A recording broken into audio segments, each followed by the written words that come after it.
Good evening, everyone. My name is Priyancy, and I'm a counseling psychologist from Enlighten the Soul. And we are doing a series on mental health vocabulary from A to Z. Today is our 25th episode. That is the second last episode. And we have with us Mrs. Shalu Bairathi, who's also a counseling psychologist from Mind Your Mind. We're waiting for her to join in, and then we'll start with the session.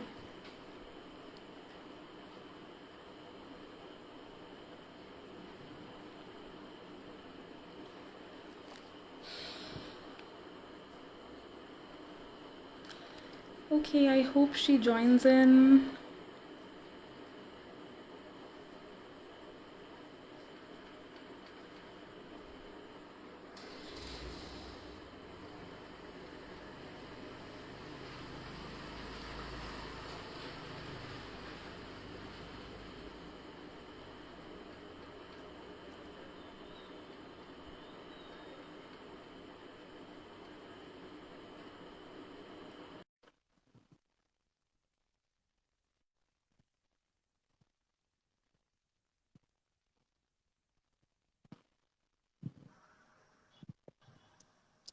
Can you hear me? Can you hear me, Priyancy? Yeah, now I can. Okay. Can you hear Some me? internet issues, I think. Yeah, Yes, clear. yeah. No problem. Okay, everyone. So she is Mrs. Shalu Bairathi, about whom I was talking, and today is our 25th episode. We have been consistent, and today we are going to discuss letter Y from the A to Z series. Yes, these. So let's tell everyone that why are we doing this series, and then we'll move forward. Yes. So good evening, everyone. Thank you for joining in. And those who are consistent, thank you for being consistent as we are. So with the aim that we wanted people to know some psychological words and phenomena that normally people use it in daily life, but they don't know actually what the meaning is. So we both are here to let people know these meanings and they can use it more sensibly and more mindfully. Yes, yes. And for our viewers to know, today's words are taken from the Oxford Dictionary of Psychology by Andrew Colman and also the American Psychological Association APA Dictionary. Okay, so let's start with the first word with today. Okay, so I'll start. It is a beautiful, beautiful concept, yin and yang. Okay, I really love this concept. It's so beautiful. So I'll read it out from the dictionary. Dictionary says traditional Chinese philosophy are two complementary principles of the universe. Okay, so like as you all must be knowing, there is a black color swirl and a white color swirl. So the dark swirl is the yin, and the white swirl, that is the light swirl, is the yang. And each swirl has a dot of the opposite color. Okay, so this shows that in the yin, there is also an yang, and in yang, there is also a yin. Okay, that is like a pictorial representation of the yin and yang. Okay, then so let's talk about what are the traits of yin. Yin is passive, it's the female principle that is cold, wet, dark, and earthy. Whereas the yang, it is the male principle that is hot, heavenly, dry, harder, stronger, and brighter. So these are some traits of yin and yang. Let's understand this from an example. Like, okay, so everything around us is made out of certain energy and vibrations. Okay? Everything around us will have energy and vibrations, and everything will have its own yin and yang. Like if I talk about an egg, the eggshell will be the yang, okay, and the yolk that is inside it will be the yin. Okay, if I talk about the sun, then the sunbeam will be the yang, okay, and the shadow compared to the sunbeam will be the yin. So this is how everything has its yin and the yang. Okay, now whenever I talk about human beings, so all the human beings will have certain yin and will have a yang in it. So that is the concept. It is very detailed concept, but we'll take a little bit of only it. So this is, yes, the yin and yang. You want to add something? Yes, yes, Priyansi, yeah. So this yin and yang is a Chinese concept. It is the structure that you have mentioned. It is very much similar to how we use swastik in Hinduism. So it is more relevant to that side. So according to Chinese philosophy, they think that every human also, and every small little thing has its yin and the yang. It is the dualism that black will have white and white will have black. Positive will have negative and negative will have positive. It is only through dualism we see anything. If we see light, only when we see the shadow, we see the light. And if we have the shadow, only then the light is there. So this is how we perceive. Everything is perceived with duality. If there is no negative, positive will not be perceived. And if there is no positive, no negative will be perceived. So everything is perceived with dualism. And this is the concept of Chinese philosophy. And even the humanity, even the Chinese medicine, they work on yin and yang only because they think if the disturbance in the yin and yang of a human person, human, that means that person has some problem. So they treat the yin and yang of that person to make it a balance. Right. Yes. So Okay, when we talk so about that the is yin and balance, yang. yes. So this balance between the yin and the yang, makes the universe into harmony. This brings harmony if there is a balance between a yin and yang. So if there are two partners, okay, so one will be yin and the other will be yang, and on some day the other one will be the yin and the other one will be the yang. So this is how harmony or harmony is maintained in the universe. Yes. Yes, definitely. So now with this, we have the second word for today is Yerkes-Dodson law. First, I'll read from here and then we'll talk. The proposition that optimal task performance occurs at an intermediate level of arousal, with relatively poor performance at lower and higher end of arousal, leading to an inverted U relation between the arousal and the risk performance. This was given by Robert Yerkes and John Dodson. What they did an experiment to understand the performance and how arousal works, how arousal creates a performance. So they took mice and they gave a mild electric shock to them and saw that the mice could run faster to from one end to the other end, or they could escape the maze faster. But if they were given heavy current, they would not complete the task, but they would run around here and there and not finish the task. They would not focus on finishing the task, even though there is cheese or bread at the end of the maze, but they would not reach there. They would just try to jump off from that situation because the current is so strong. So similarly, this is in human beings also, that when this graph is shown as a U graph. So here is the performance, here is the anxiety. So if you have lower anxiety, your performance is not that good. But as soon as it comes to an optimal level of anxiety, your performance is the best. It's not good at the lower level, it's not good at the higher level. Because when you have anxiety, and when you have too much of anxiety, then you have that fight, flight, freeze response, and your body mechanism, it works as if you are into higher mode of current. And then you would not go to the end of performing a task in a better way. You would just deviate from the task and just want to finish it or as soon as possible because that anxiety is too high. Some people, and now when you have, for example, you want to do some task which is very easy to perform. At that time, higher level of anxiety is needed because, like, you want to get out of the bed, you want to brush your teeth. You need higher anxiety, otherwise you'll not get out of the bed. But if you want to do higher level of task like basketball throw or learning for the exam, that time if the anxiety is very high and the performance is also to be increased, so both of them together will not let you perform in a greater way. You understand what I'm saying? So, Right. and because of this, there are certain factors also responsible that how these performances, if you have higher anxiety, lower anxiety, and how these performances will take place. So there may be different people and different level of anxiety work for different people. It would not never be same for you and me. Yeah.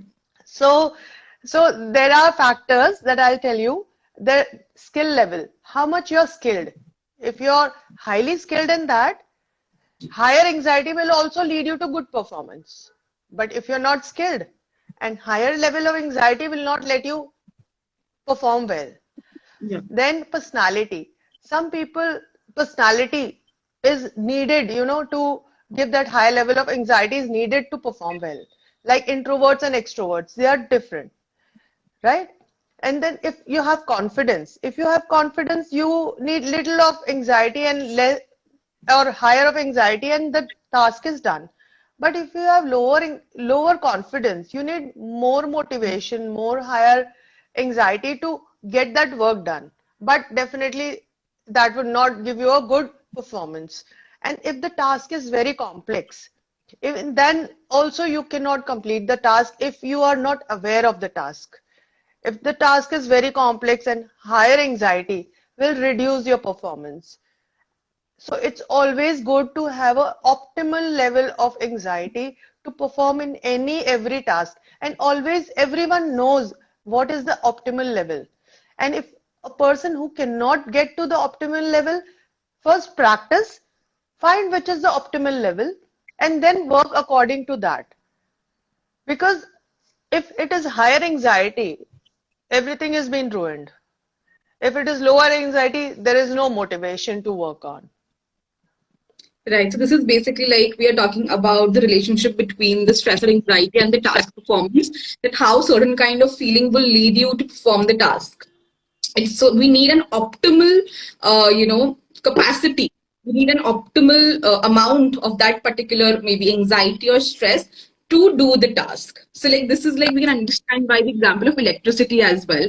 If the electricity flow is very low, you will not be able to light the bulb. And if it is too high, then that is also a problem. So we need that optimal electric current to pass through so that the bulb can give us an amount of light. So same happens with human beings as well, that we need certain amount of stress or anxiety to do the task, right?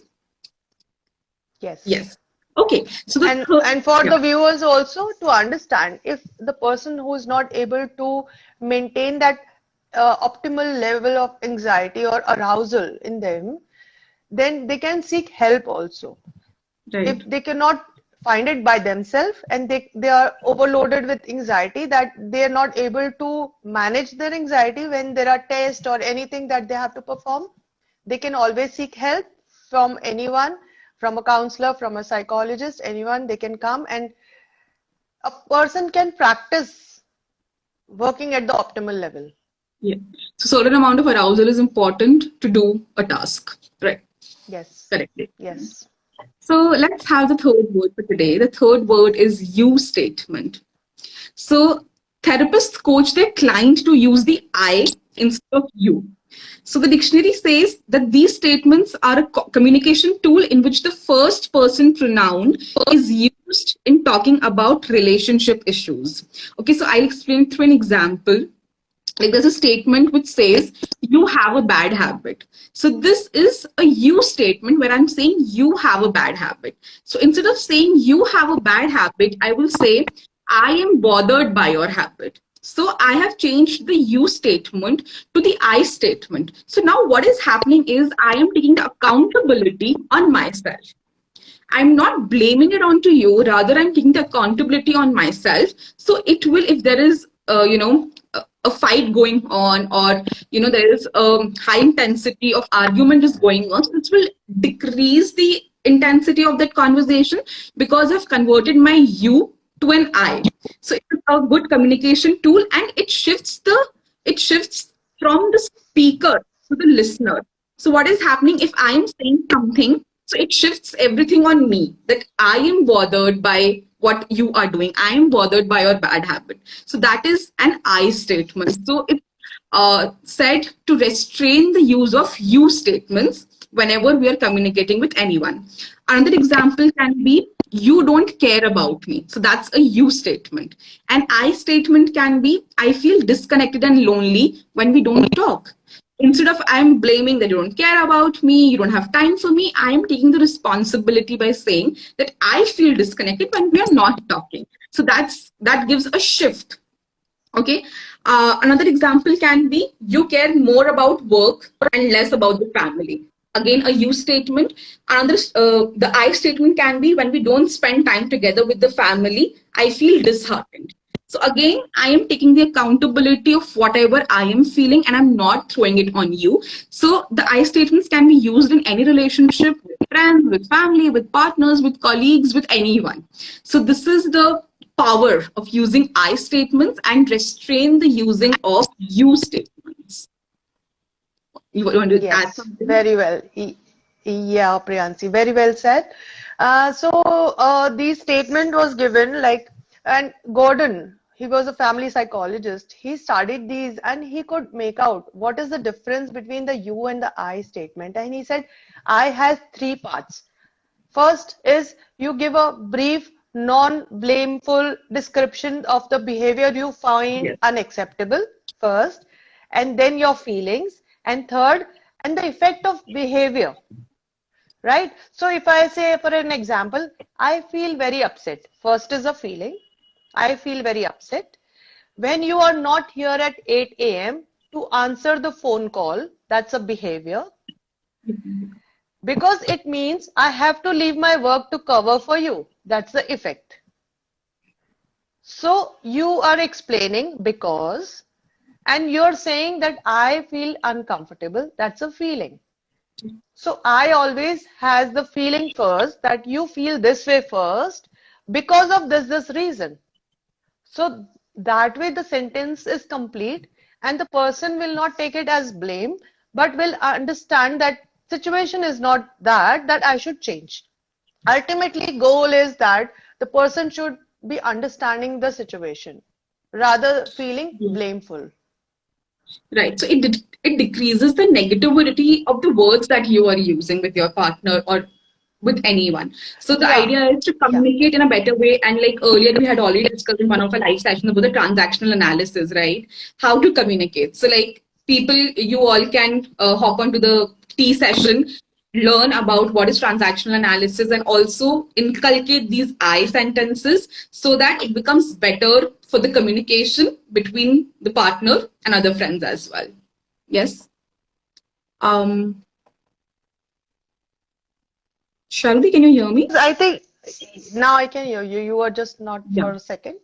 Yeah, but Yeah. these because we are so much taught to say I, not we are so much taught to say you that it is a habit now, and it will take time to break this habit. But if we start with everyday practice, and we will, if we each other can, make understand each other. If in the family, if everyone understands, okay, we'll talk with the I statement. And if anyone makes a mistake, we can correct that statement of that person. Automatically, that family will have always the I statement. Yes. Once Yes. you use a you statement, then there is a heavier you statement from the other person. Then to counter, there is another heavier statement from the other person. So this blame game keeps on going on and it becomes a big, big pile of fight. Yeah. So to Yes. just avoid it, Correctly I explained. statements are very useful. And please, please be careful when we say I. And always don't speak so much of I that you feel always that you are at mistake. Please don't do that also. That is important in I Correct. statement. Yeah, correct. Agreed, agreed. So all the viewers, you can check if you're using the you statements or the I statements and using them correctly to improve the communication between your partner or your family, right? So today we had discussed three words: yin, yang, Yerkes Dodson law, and the you statement. Tomorrow is the last episode. We'll be back with the Z letter and a few words. And viewers, thank you so much for joining in every day. And yes, thank you, Shaludi, for always giving your time and being here with us. Thank you, Priyansi. The pleasure is all mine. And thank you, everyone who are joining every day and the new joiners. Tomorrow is the last day, and you can watch all these videos from A to Z. They're all lined up. Anytime you can call us or know if you want to watch all the videos. And keep loving us. Thank you. Stay blessed, Priyansi and everyone. Ciao. Yes. Bonjour.